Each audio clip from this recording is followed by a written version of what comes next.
सोमवार व्रत कथा विधि। सोमवार का व्रत साधारणतः 3 दिन के तीसरे पहर तक होता है। व्रत में फलाहार या पारण का कोई खास नियम नहीं है, किंतु यह आवश्यक है कि दिन रात में केवल एक बार भोजन किया जाए।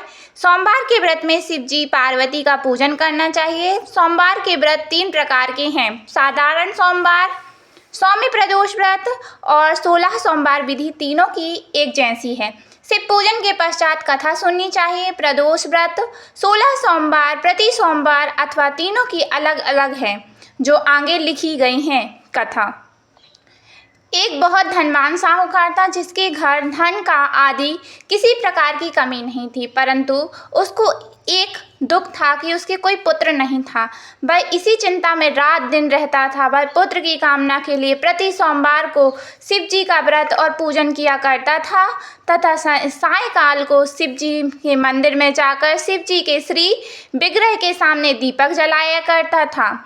उसके समय भक्ति भाव को देखकर एक समय श्री पार्वती जी ने शिव जी महाराज से कहा कि महाराज, यह साहूकार आपका अनन्य भक्त है और सदैव आपका व्रत और पूजन बड़ी श्रद्धा से करता है।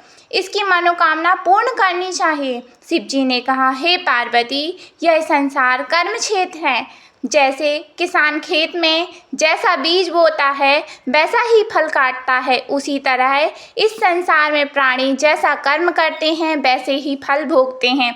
पार्वती जी ने अत्यंत आग्रह से कहा, महाराज, जब यह आपका अनन्य भक्त है और इसको अगर किसी प्रकार का दुख है तो आपको अवश्य दूर करना चाहिए, क्योंकि आप सदैव अपने भक्तों पर दयालु होते हैं और उनके दुखों को दूर करते हैं।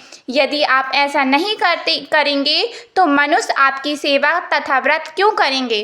पार्वती जी का ऐसा आग्रह देख शिव जी महाराज कहने लगे, हे पार्वती, इसके कोई पुत्र नहीं है। इसकी चिंता में यह अति दुखी रहता है। इसके भाग्य में पुत्र न होने पर भी मैं इसको पुत्र की प्राप्ति का वर देता हूँ, परंतु पुत्र केवल 12 वर्ष तक जीवित रहेगा। इसके पश्चात वह मृत्यु को प्राप्त हो जाएगा। इससे अधिक मैं और कुछ इसके लिए नहीं कर सकता। यह सब बातें साहूकार सुन रहा था। इससे उनको ना कुछ प्रसन्नता हुई और ना ही कुछ दुख हुआ।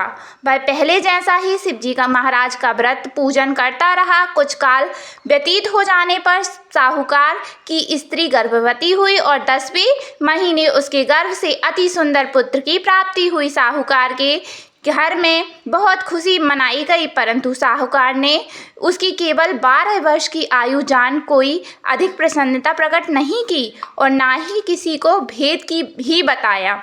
जब वह बालक 11 वर्ष का हो गया तो उस बालक की माता ने उसके पिता से विवाह आदि के लिए कहा, तो वह साहूकार कहने लगा कि अभी मैं इसका विवाह नहीं करूंगा, अपने पुत्र को काशी जी पढ़ने के लिए भेजूंगा। फिर साहूकार ने अपने साले अर्थात बालक के मामा को बुलाकर उसको बहुत सा धन देकर कहा, तुम इस बालक को काशी जी पढ़ने के लिए ले जाओ और रास्ते में जिस स्थान पर भी जाओ यज्ञ करते हो और ब्राह्मणों को भोजन कराते जाओ। वह दोनों मामा भांजे यज्ञ करते और ब्राह्मणों को भोजन कराते जा रहे थे। रास्ते में उनको एक शहर पड़ा। उस शहर में राजा की कन्या का विवाह था और दूसरे राजा का एक लड़का जो विवाह कराने के लिए बारात लेकर आया था। वह एक आंख से काना था। उसके पिता को इस बात की बड़ी चिंता थी कि कहीं वर को देख कन्या के माता पिता विवाह में किसी प्रकार की अड़चन पैदा न कर दें। इस कारण जब उसने अति सुंदर सेठ के लड़के को देखा तो उसने मन में विचार कर लिया, क्यों ना दरवाजे के समय इस लड़के से वर का काम चलाया जाए। ऐसा विचार कर वर के पिता ने उस लड़के और माता से बात की तो वे राजो हो गए। फिर वह लड़के को वर के कपड़े पहनाकर तथा घोड़ी पर चढ़ा दरवाजे पर ले गए और सब कार्य प्रसन्नता से पूर्ण हुए। फिर वर के पिता ने सोचा कि यदि विवाह कार्य भी इसी लड़के से करा दिया जाए तो क्या बुराई है। ऐसा विचार कर लड़के और उसके मामा ने इससे कहा, यदि आप फेरों का और कन्यादान के काम को भी करा दें तो आपकी बड़ी कृपा होगी, मैं उसके बदले में आपको बहुत कुछ धन दूंगा। तो उन्होंने स्वीकार कर लिया। विवाह कार्य भी बहुत अच्छी तरह से संपन्न हो गया, परंतु जिस समय लड़का जाने लगा तो उसने राजकुमारी को चुंदड़ी के पल्ले पर लिख दिया कि तेरा विवाह जो तो मेरे साथ हुआ है, परंतु जिस राजकुमार के साथ तुमको भेजेंगे वह एक आंख से काना है। मैं काशी जी पढ़ने जा रहा हूँ। लड़के के जाने के पश्चात राजकुमारी ने जब अपनी चुनरी पर ऐसा लिखा हुआ पाया तो उसने राजकुमार के साथ जाने से मना कर दिया और कहा कि यह मेरा पति नहीं है, मेरा विवाह इसके साथ नहीं हुआ है, वह तो काशी जी पढ़ने गया है।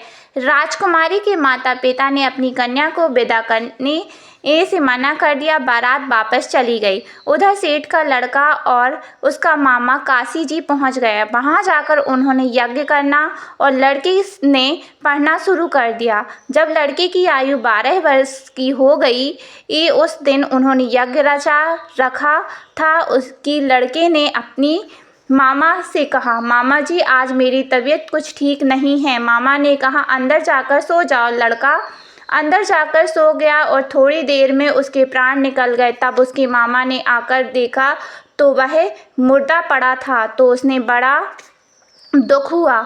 उसने सोचा कि अगर मैं अभी रोना पीटना मचा दूंगा तो यज्ञ का कार्य अधूरा रह जाएगा। अतः उसने जल्दी से यज्ञ कार्य समाप्त कर ब्राह्मणों के जाने के बाद रोना पीटना आरंभ किया। संयोगवश उसी समय से पार्वती जी उधर से जा रहे थे।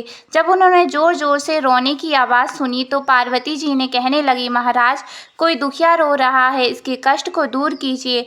जब शिव पार्वती ने पास जाकर देखा तो वहाँ एक लड़का मुर्दा पड़ा था। पार्वती जी कहने लगी, महाराज यह तो उसी सेठ का लड़का है जो उसके वरदान से हुआ था। शिव जी कहने लगे, हे पार्वती इसकी आयु इतनी ही थी सो यह भोग चुका। तब पार्वती जी ने कहा, हे महाराज इस बालक को और आयु दो, नहीं तो इसके माता पिता तड़प तड़प कर मर जाएंगे। पार्वती जी के बार बार आग्रह करने पर शिव जी ने उसकी जीवन वरदान दिया और शिव जी महाराज की कृपा से लड़का जीवित हो गया। शिव जी पार्वती कैलाश चले गए। वह लड़का और मामा उसी प्रकार यज्ञ करते तथा ब्राह्मणों को भोजन कराते अपने घर की ओर चल पड़े। रास्ते में उसी शहर में आए जहाँ उसका विवाह हुआ था। वहाँ पर आकर उन्होंने यज्ञ आरंभ कर दिया तो उस लड़के के ससुर ने उसको पहचान लिया और अपने महल में ले जाकर उसकी बड़ी खातिरदारी की। साथ ही बहुत दास दासियों सहित आदरपूर्वक लड़की और जमाई को विदा किया।